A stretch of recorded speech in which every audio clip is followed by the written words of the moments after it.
Rightio. So I'm going to review the book that I think I've attached a thumbnail to, and it is this book here, Unleashed, the Story of Tool. I was pretty excited to be loaned this book because I am a long-term Tool fan. I have the CDs here somewhere to prove it. I first listened to their album Anima. It was given to me by the person who first introduced it to me because I listened to it so much that he thought I enjoyed it more than him. Haha, there we go. Proof. Then I went backward in time and I kept following the music all the way through to their really exciting later albums. And I went to a couple of shows as well, both Tool and Pucifer. I've also read another book that is Maynard's autobiography. So I was excited for this one.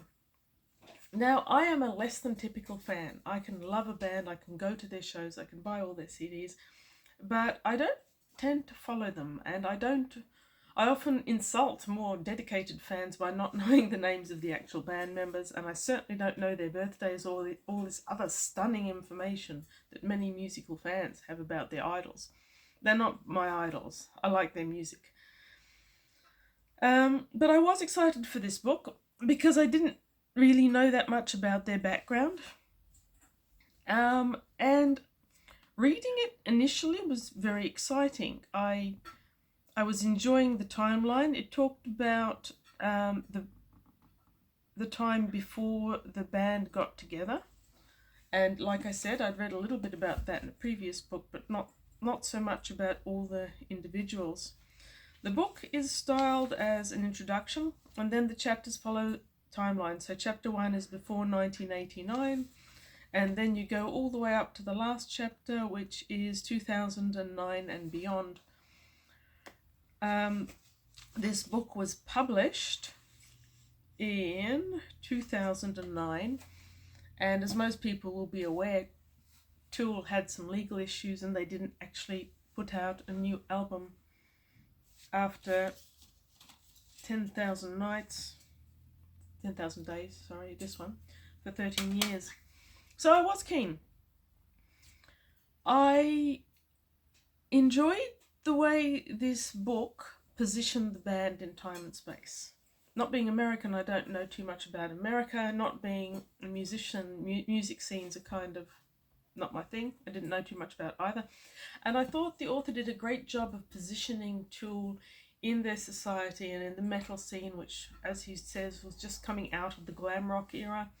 Grunge was starting to emerge. There were a few other bands around, but Tool really had a niche, and I believe that they did so well and became so astronomical because that niche was available. There wasn't really that much intelligent, introspective, mind-blowing music. Mind-blowing in the sense that it actually makes your mind expand with the music, but think about other things beyond the actual tune or the vocals.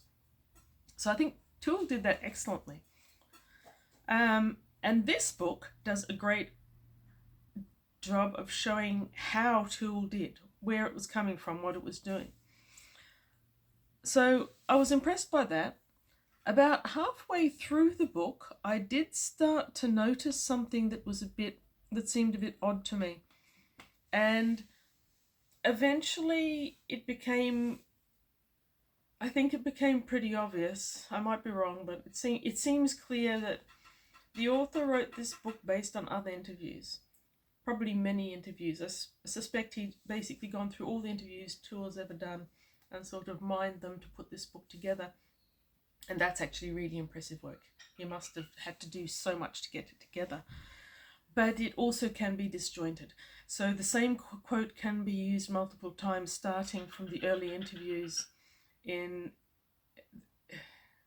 maybe not the very first chapter, but in the next couple of chapters, you'll have the same interview and it'll happen over and over again, and it'll still be happening in 2009.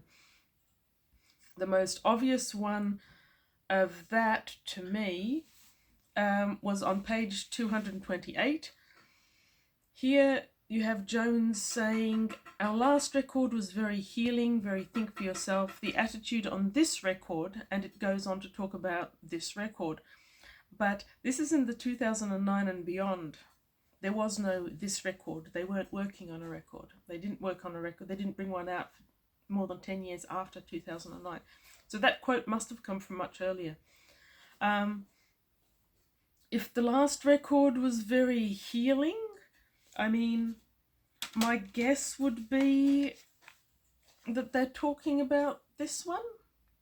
Though this, I felt, was a very think for yourself sort of one as well. So they could be going all the way back to Anima, which was my first Tool album, and which there was so much emotion in it that I think it would have been very healing, or very getting it out there to produce it. So it was a fun book. For anyone who likes Tool, but like me doesn't actually follow bands very much, it's going to be excellent. For someone who read the interviews and wants to revisit them, also it might be good. I found the index very hard to follow. A couple of times I was curious to know when an actual quote came from, which interview it came from, and my attempt to find that in the index failed. I mean, my experience with indexes is quite specific to science articles, and this was not that, so I couldn't figure them out. Anyway, good book. Do recommend if you're interested in Tool, if you're interested in music, if you're interested in both of those things. I don't recommend it for the writing, which was clumsy at time and often repetitious. But well done. What's his name? Well done, Jose McIver, because it's a book that I think certainly has its place.